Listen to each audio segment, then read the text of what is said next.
Daniel Jeremiah, I don't think they're checking hand size for the analyst here, the NFL Network analyst and former NFL scout. Daniel, have you had your hands measured at the combine? I've had my hand measured when I was scouting, because we would do scouting clinics for young scouts at training camp. So when I was with the Baltimore Ravens, they had me measure my hand in front of the group so they could teach people how to measure your hands. And I don't know if I've gotten older or just imagined it, but I want to say I was. Oh, he was just ready to reveal, and we just lost contact. We saw 3 of the fingers. Yes. Let's bring back Daniel. So, Daniel, what was your hand size when you measured? Yeah, it was 9, Dan. So it was right at 9. So I was at the threshold. That was acceptable, you know. You wouldn't know it watching me throw the football, but my hands were big enough. Man, this was a big deal with Kenny Pickett's hand size, and I don't know how much it should be. So as a former scout, if you were looking at Kenny Pickett, and let's say you're the Steelers, what would this do for your opinion of Kenny Pickett and where you would draft him based off his hand size? Well, first of all, you've seen him throw a zillion passes in your exact same environment, so that should help you right there. When I see a measurement like that, what I think, and I knew into the fall even that he had small hands. So when you watch him, you have that in mind. And I want to see, is there evidence of it affecting him as a thrower? And I did not see any evidence of that impacting him as a thrower at the college level. But then you look at the next thing and say, okay, well, what about fumbles? Yeah. Well, he had 26 fumbles in 49 games, which is a tremendous amount of fumbles. So that's where the issue is. So then you go back through, and with the video capabilities you have now, I can watch one fumble after another. And he's really got a bad habit of separating his hands when he moves around in the pocket. So I think you can correct a lot of those issues just by keeping his offhand on the ball when he's climbing and moving around inside the pocket. So those are reasons why I can get past it. I would have felt a lot better if during the rainy day down there at the Senior Bowl, if he had a good practice and didn't have a bad one. But that was not a good day for him down there at the Senior Bowl on that wet, rainy day. But on the whole, I think most teams are going to be okay. All right, we have a bet here. Paulie says that a quarterback will be taken in the first 13 picks. The over-under was 13.5. Where would you bet today? Will we have a quarterback selected in the first 13 picks? Oh, I think I would lean towards no, but I don't feel great about that. I would lean towards no, partly because of Ron Rivera coming out and kind of showing his cards the other day and saying we need a veteran. So if you scratch them off the list, that takes away one of those teams. The Carolina Panthers. We'll see what they do in the veteran market. They seem like they're pretty interested in trying to be aggressive during this veteran period. So I know one thing, whatever the bet is, I think you're probably going to know after free agency who's winning it. What do you think is going to happen in free agency? I don't think the big guys are moving. I think Aaron Rodgers will re-sign. I don't think Russell Wilson's going anywhere. I think this Kyler Murray thing will probably give us some drama over the next month, but they're not trading him. He's not going anywhere.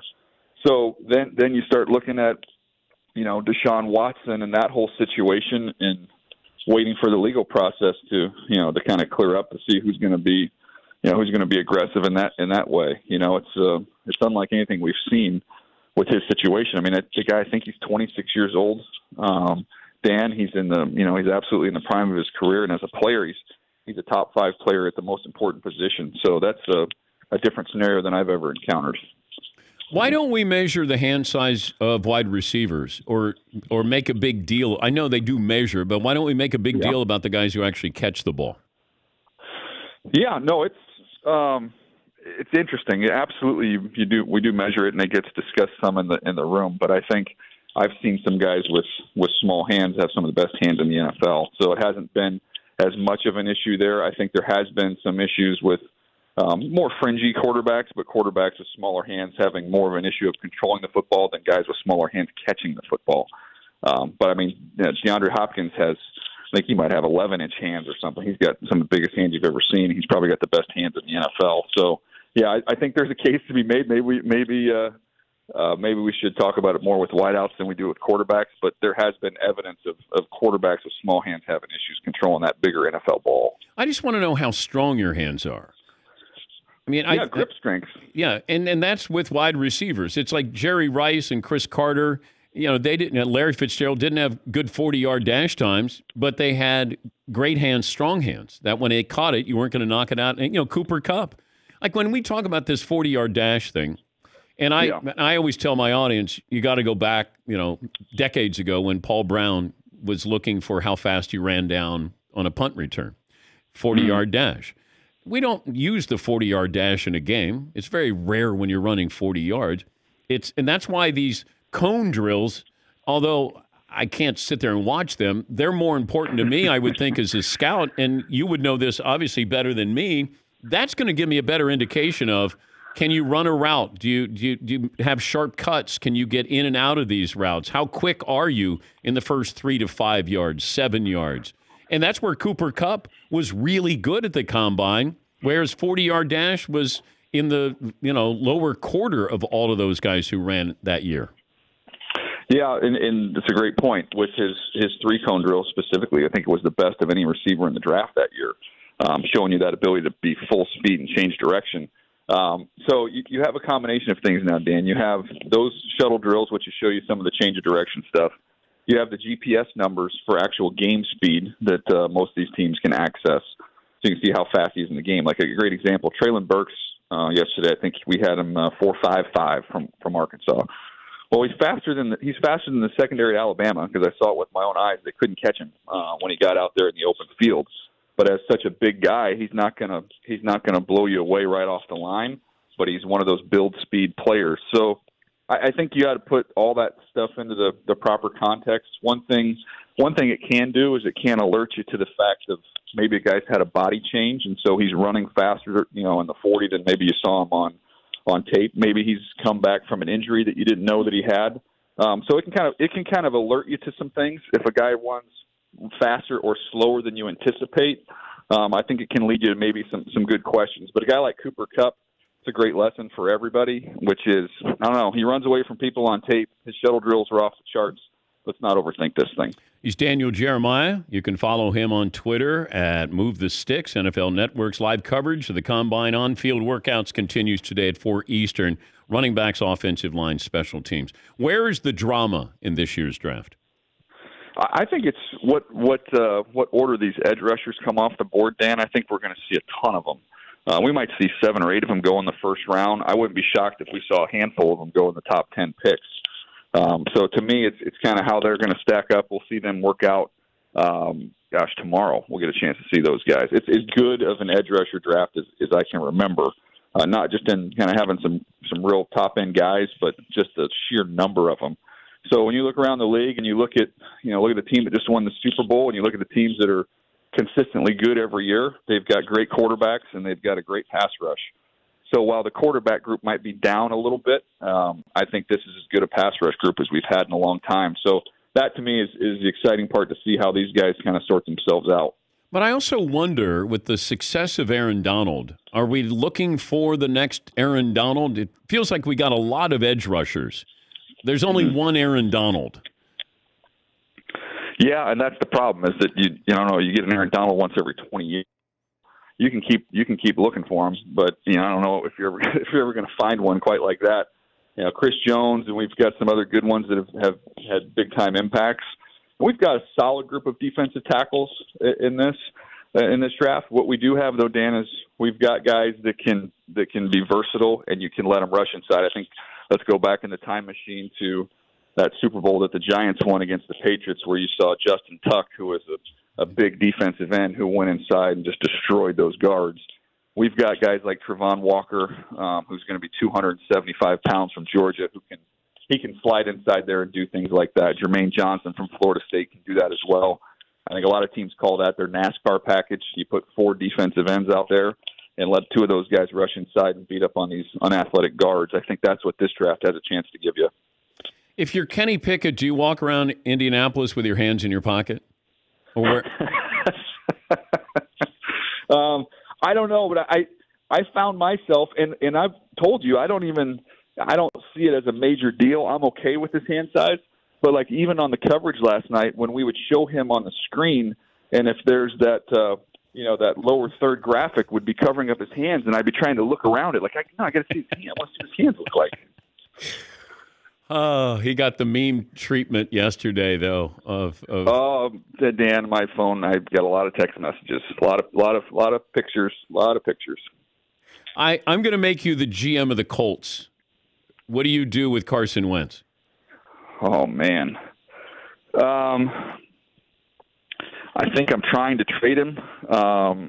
They've made it so that I don't believe in his contract he has any offsets at all. So if you cut him and he signs somewhere else, you're not going to get any relief, I should say, from that contract, which is good for him. He's going to be able to double dip if he does get cut. I just think when the owner of the organization comes out and basically states they don't have much confidence and they need to get better, I don't know how you run that back. So the challenge is going to be who the heck is their quarterback. That is going to be the challenge for them, trying to figure out who that is.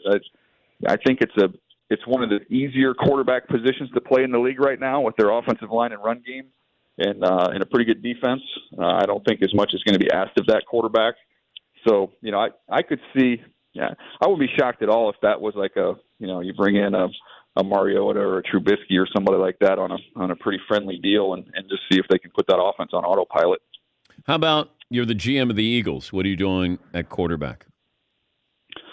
I'm going to run it back with Jalen Hurts. I mean, I'm going to call the Seahawks and see if there's any way at all they'll change their mind, pull something off there. I don't think they're going to answer. I don't think they're going to do anything. But after you do your due diligence on that, you can call on Aaron Rodgers. I don't think that's happening either. But I think when you stack up Jalen with the quarterbacks in this draft class, I think I would use those 3 picks to try and add some more players. But if you were Seattle, though, Daniel, and I got Jalen Hurts and I got 3 first-round draft picks, Seattle would be crazy not to take that. I would be making that phone call, but I mean, I'm just kind of taking Pete at his word the other day, saying that that's not happening. No, he said they have no intention, Daniel. You know what that means? We had no intention, but then we were blown away by this trade. We couldn't turn it down. Well, we can make that. We can make that trade right now. I think I would do that if I was the Philadelphia Eagles. You said you would do it if the Seattle Seahawks. So if me and you can make this trade, maybe they can make it too. Well, I think that, if I'm Seattle, I got to get on a rookie contract here with a quarterback. I got to be able to rebuild. I get first-round draft picks. I got a chance. Russ is going to, he's 33. He's going to cost you. At what point do you get something in return for him? Philadelphia, not exactly ready to win now. Maybe close, but I would do that if I'm Seattle. I think Seattle is going to move. I think Seattle wants to move on. I just think they're trying to figure out what exactly can they get for Russ. Well, I think the Philadelphia Eagles would be highly motivated there, and I actually think they're a team that could make a Tampa Bay Buccaneer type leap with somebody like Russell Wilson because they're good on the line of scrimmage. They have one of the better offensive lines in the NFL. You've got Goddard, who's one of the better tight ends. I think Devontae Smith with a guy like Russell Wilson would catch a zillion balls. Defensively, I know their sack numbers were down, but they've got a premier corner in Slay. They've still got some talent along that defensive line. You'd add some pieces here or there, but I could make a strong case, especially in a division that's pretty average, that the Eagles could take a real quick leap. All right, real quick, you're the GM of the Giants. Well, first of all, thanks for giving me all these GM jobs. This has been a heck of a morning. I've already got 4 GM jobs. I haven't even had lunch yet. If I'm the GM of the Giants, I'm probably very aggressively trying to trade down in this draft. I think they've got a lot of holes to fill. I think they are going to stay committed to Daniel Jones, and I'd agree with that when you stack him up with this year's quarterbacks to try and give him some help. I don't know if they'll find any trade partners to slide down and collect a bunch of picks, but that would be the effort I would be trying to make. And you got to get a good evaluation on your quarterback this year. So they've got to upgrade the offensive line, and I think they've got to give him another weapon to play with. If at the end of this year you can make a proper determination on Daniel Jones, I think you'd view that as a success. But they can't go into next offseason with the lack of clarity that they have right now. All right, real quickly, the college quarterback we are not talking about now, but we should be or will be. Yeah, I think I'll give that to Desmond Ridder. I thought you saw that yesterday. His accuracy was the question when you watched him on tape. This kid's smart. He's a great leader. Gosh, he ran the low 4.5s yesterday. He's tremendously athletic. I think you've got a lot to work with a kid like that. And I thought he cleaned up some of the footwork stuff that impacted his accuracy. So that's one I think we'll be talking more about as we go forward. Thank you, Bud. Have a great day. We appreciate your time as always. Thanks, Dan. Appreciate you. Daniel Jeremiah, NFL Network analyst and former NFL scout, also the radio color analyst for the Chargers.